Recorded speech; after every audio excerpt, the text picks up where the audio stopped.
Hey, welcome to another Fox 411 and Kiss Country Neighborhood News. It's all brought to you by CG Public Health, cghealth.com. They're located out at Plaza West Shopping Center. We appreciate them so much for sponsoring our neighborhood news and our Fox 411 here today. We've got a couple of guests here. We have Wendy Martinez from the Out of the Darkness Walk that's happening this Saturday, October 1st, and the American Foundation for Suicide Prevention. And also Sheila Kolbliska. Did I pronounce that right? Yes, you did. All right. Sheila's from the Mitchell County Regional Health Center. And, welcome, ladies. This is obviously a subject that nobody likes to talk about, but it's important to get the word out, and that's why we're here to help people, I guess, really, education, understand, what this is all about. I'd like to just first off just ask you, how do you prevent suicide? How do you prevent suicide? There's got to be a plethora of answers, but what's it come down to? I realize depression, some mental health issues come into play, but I don't know. Sheila, why don't you kick us off on that? Yeah, I would be happy to. Yeah, there's several things that we can be thinking of and do that can hopefully help prevent someone from taking their life from suicide. The first thing would be to ask them, are you thinking about killing yourself? So often we think, well, if they weren't thinking about it before, they're going to be thinking about it now, and that's not the way it is. And that's not an easy question, but the studies do show that asking an at-risk individual if they are suicidal, it does not increase suicides or the suicidal thoughts. Something else, keep them safe. Reducing a suicidal person's access to highly lethal items or places is an important part of suicide prevention. It's not always easy, but asking the person if they have a plan and removing or disabling the lethal means that can make a difference for them so they're not able to take their life. A third thing is being there. Listen carefully and learn what the individual thinks and feels. Research does suggest that acknowledging and discussing suicide may reduce rather than increase suicidal thoughts. And next, help them connect. Say the National Suicide Prevention Lifeline, and now that number is 988. It used to be a longer number, and they changed it and shortened it. And so have them call that if they are having troubles. They're there if you need them, and you can also help them to make a connection. And lastly, staying connected, staying in touch after a crisis or after being discharged from care can make a difference. And that also shows that the number of suicide deaths goes down when someone follows up with the at risk person. We just had Chief Brinkley on talking about that 988 number, didn't we, Jay? Yeah, we did. We do a Crime Stoppers thing once a month, and he was our guest for that recently. Uh-huh. How is that going? How is that whole 988 thing going? People are using it. He said it was going well. Yeah, from what I've heard, it's going really well. It's just a nice thing because people can remember it a little bit easier. You know, when you're in that crisis mode, trying to remember a longer number is not always going to come to you. And now that we have that available kind of at your fingertips, it's a wonderful thing that was able to get pushed forward by lots of entities that were involved in it. Mhm. I should mention, Jay, real quick here before you jump in here. September, this month of September. I know we only have a few days left, but it's designated as Suicide Awareness Month, by the way, this whole month of September. So go ahead. Well, what my question is, and people probably ask this all the time, what are some of the signs that you can notice? Or is there any signs that you can see that somebody might be suicidal? Do you want to take this, Wendy, or I can? I have some. Okay. I'll have a few and then you jump in. Oh, that sounds perfect. A lot of times people kind of change their, when you know someone, they change their normal activities. So they kind of withdraw and they just pull themselves back from the day-to-day things that they would normally do. That's a big sign. So kind of just acting out of the norm is a big thing. Giving away possessions is a thing that we hear a lot about. People just start to kind of give things away. Like they're trying to close that final chapter and just hand things out. There's a few there. Go ahead, Sheila. Yeah, and any prior suicide attempt is kind of a red flag too. They're higher risk for it. Maybe some marked feelings of hopelessness or lack of interest in future plans or not making any future plans. Medical conditions, especially with chronic pain. Someone has some real severe back problems that is so painful for them, and they're told there's nothing we can do for that. Then they're despair from knowing they're going to have to live with that for the rest of their life. Family discord or losses, the loss of someone recently, a close person, that could put them at a higher risk as well. Alcohol or medication misuse or abuse, that can be a big sign too. Yeah. Let's talk about ages a little bit. Because I mean, let's face it, we all read everything on the internet. We see things on social media about, at least I've read it anyway, that it seemed, especially around COVID time and a little bit later, after about a year of COVID, and you guys can even talk about that, how that didn't do any good. That did not do any good, with, but how about how young? I think people are going to be shocked about, because it shocked me when I read how young some of these kids are that are trying to commit suicide. I mean, I can talk about the elderly population. Our program, it's a psychiatric intensive outpatient program for elderly people, normally 65 above, some are a bit younger. And throughout COVID, a lot of them were very isolated. Yeah. They were not able to get out to do things with family, the loneliness. And we've had a lot of people who have been referred to our program because of that. They just weren't getting out. And when they come to our program, just the fact of being around other people has helped them tremendously. We've been able to do telehealth. That's been a wonderful thing out of COVID for all the mental health therapy. People can access that from their home if they're not able to drive or whatever else it might be. But yeah, COVID definitely affected a lot of those people. And like I said, we've been able to help them. For suicide numbers, 85 and older is one of the highest percentage per population Really? of dying from suicide. Yes. Isn't that crazy? I That know. And a lot Yeah. of times what will happen, I think, is that, maybe they're overdosing on some of their medication, whatever it is. And Oh, you just think, well, they're older, we yeah. whatever, they died from old age or something. It's kind of with the depression and anxiety. You think, oh, they're older. That's just part of aging. And that's Right. not a normal part of aging. Wow. Like I say, we need to put that golden back into the golden years. That's what we're doing. So Yeah. Wendy, how about the younger ones?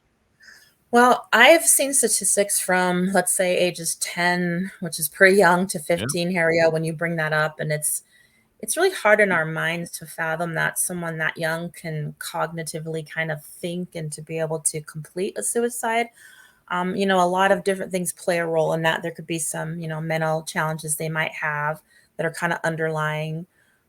We know that bullying is an issue, and bullying is not always in school. It can be in a workplace. It can be really anywhere. And so with the young, that is a common thing in schools because, let's face it, kids are not very nice to one another. And it's hard to get over that when someone constantly is kind of nagging at you and picking on you. And not to say that that's the one thing that will lead to this. There's multiple factors. It's not just a one and done type of a thing.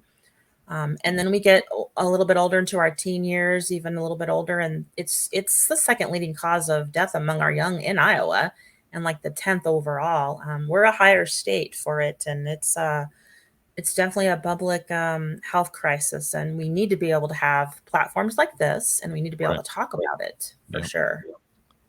Well, and you have people, you talk about the different ages, but also you see people, you got friends and family members as well. And sometimes you wonder what, sometimes they got demons.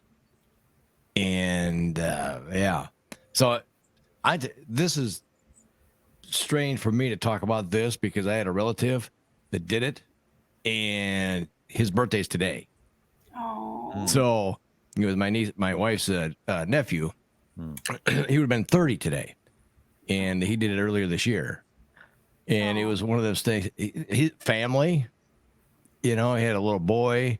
His girlfriend, fiance had a little girl. And so it affects everybody when it comes to it, friends and family members. And I don't know how you get people out of that state of mind to do that. Yeah. to even Well, think that way. yeah.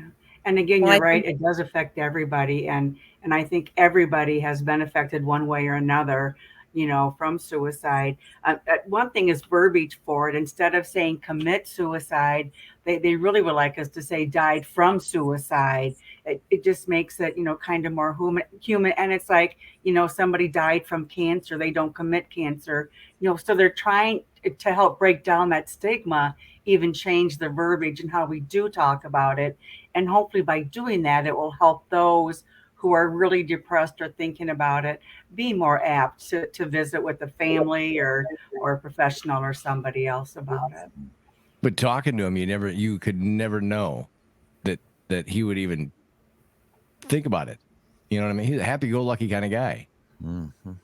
I think So that happens a lot, Jay, and it's kind of ironic you bringing that up, that we're doing this today, but it's also probably, I would just say, it's fate that it's talking about it now. It brings up some things for you and your family to talk about, but it's hard for, like, I lost a brother. It's been 18 years, and the hardest part has always been to put yourself in their shoes, if they're at the lowest point in their life, to come to that decision. We haven't walked in that directly necessarily, and that's the part that you just, we're humans, we're creatures of habit. Our brains want answers. We want the why and the what could I have done, and you don't get that with this, and that's the hard part, to walk someone out of that. And the couple of things that Sheila mentioned about, different signs to look for, and putting time in between someone who has that suicidal ideation or those thoughts. If you can put time in between that, that's one of the best things you can do, is because you're kind of getting the brain to slow down a bit and changing some course. Not saying that it's going to be a perfect science, but it's very, very helpful. And Wendy, this is a good time to talk about this Saturday here coming up. But I just wanted to throw in the fact I've been in addiction recovery for 16 years now, and I've Congratulations. definitely have spent a lot of time putting joy in my life rather than anything else. But I can tell everybody one of the worst demons out there is self-reliance. You think in your mind that you can get yourself out of anything. And the problem is we don't know how to ask for help. And that is the key. And I don't care what it is. I don't care what it is, ask for help. We need fellowship with people. We need to get out of self. We need to get out and enjoy our life with others. Love, care, and serve others. I say it all the time. I mean, it's helped me, and that's kind of my motto. And but I just anybody out there that is alone and needs to talk to somebody, you got to reach out. I've always told people that going through grief or just depression itself is to keep moving. And I don't mean just physically, mentally too. Just keep moving. The greatest thing you could do is probably volunteer and serve others, and get out there. But self-reliance is a demon. It'll get you in trouble. So on that note, Wendy, talk about the Out of the Darkness walk that's coming up here this Saturday. Well, Harry-O, this is our 16th walk, and I can't believe that so much time has passed to have, so many of these. And it's this Saturday, October 1st. We'll be at Southbridge Mall, 9 to 11. People can check in or register if they haven't registered online already. And then at 11 o'clock, we will have a ceremony. We have an honor guard who'll kind of be there to kind of do a little honor to the military. Sure. And then we have a phenomenal speaker coming from the Quad Cities. His name is Kevin Atwood. He's also part of our board through the Iowa chapter of the American Foundation for Suicide Prevention. He also runs a nonprofit there called Foster's Voice, named after his son that he lost. And he is just a phenomenal speaker. He's going to come and talk just for a little bit, maybe 20 minutes or so. And then after that, we will walk over on State Street to John Adams and back. Oh, very good. All right. And this all starts when? When does you have to, So you can register and all now. that? Okay. Yeah, you can register online now up until Friday. I think they cut it off about noon or maybe a little bit later. And then if you don't get registered, then you can register the day of. We'll have some forms there where you can register. And they register online at the website that people are seeing if they're watching this. If they are listening to it, it's afsp.org/Mason City. Is that correct? Yes, that is correct. Go right And there. if you fundraise, and if you raise $150 like Sheila did, because she did her 150, you will get a t-shirt for free. And here's Sheila's shirt here, kind of what it looks like. Oh, I love that. Jay, And it's then we have- purple too. It is purple. And then we have our sponsors on the back. Oh, nice. Okay. So it's they're very pretty purple and they're nice and soft. So I have Sheila sitting there waiting for her because she raised her 150. So each walker that does that will get their shirt free. There you go. That's great. It's a great cause, Wendy, and it's wonderful that you spearhead it. Hats off to you. Thank you. It is Yeah. it is a great cause. We're just trying to, create that education, that awareness out there. Like Harry said, everyone needs to know they are absolutely not alone. I don't care what is going on in your life. Reach out to somebody. We put these events on. I don't care if 2 people show up. If you can help that one person, everything you do is worth it. You bet. Yeah. You bet. And you've had some good crowds for this. We have, yes. Yeah. I've actually been part. I've usually Saturdays are my wedding days, and I'm usually, but I've always seen. I mean, I've seen you guys down there by the mall, and good job for everything Yeah. that you guys do. We need more of you. Yeah. Because I tell you, I tip my hat to counselors, man. I really do, because they really. I counsel myself in different ways, but I those professional counselors out there, I don't think enough of them. I don't think sometimes, because it's tough. I mean, I can't, and we're all human. We're all human, and we all have different things that we think about, and we've all been depressed before. If you've never had a day of depression, well, you're not human. I think everybody has gone through this, and the right way to do it is to get the tools to get yourself through. I like to say, if I would ever become president, that would be one of my first laws, for everybody to go to therapy at least twice a year, and every married couple at least twice a year. Because really, just to have that third person or whatever it is to listen, it's confidential. It makes me think we had a patient who came to our group, and she just was saying last week, she's been here for about 3 months, and she says, I really didn't think I needed this when I started. But now that I've been coming and I've learned these techniques, I've learned these signs and symptoms, I realized I really needed to come. Thank heavens I did. And like you said, Harry, a lot of time, I don't need it or whatever. But yeah, often when you really get, digging deep into some things, you realize this is the best thing I could have done. Yeah. Well, I think a lot of people do that wait and see approach, Mm-hmm.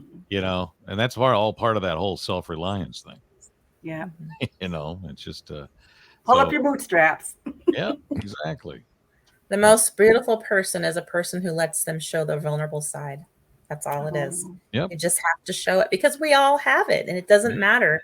And if we take the stigma away and we take the meanness of people out of the equation, we really could do that. And Sheila for president. Let's vote for her now. All right. There you go. And then you're VP, Wendy, and then There we go. Jay There and we I'll take care of secretary and treasurer, I guess. There we go. All right. Speaking of Speaker of the House, there you go, Jay. Take us out of here. There you go. So that's our Fox 411 and Kiss Country Neighborhood News. Sheila, Wendy, thank you so much for taking the time to talk to us today on a very serious issue. It's all brought to you by CG Public Health, cgpublichealth.com. For me and for myself and Harry O, Wendy and Sheila, thank you again. You're welcome. Thank you.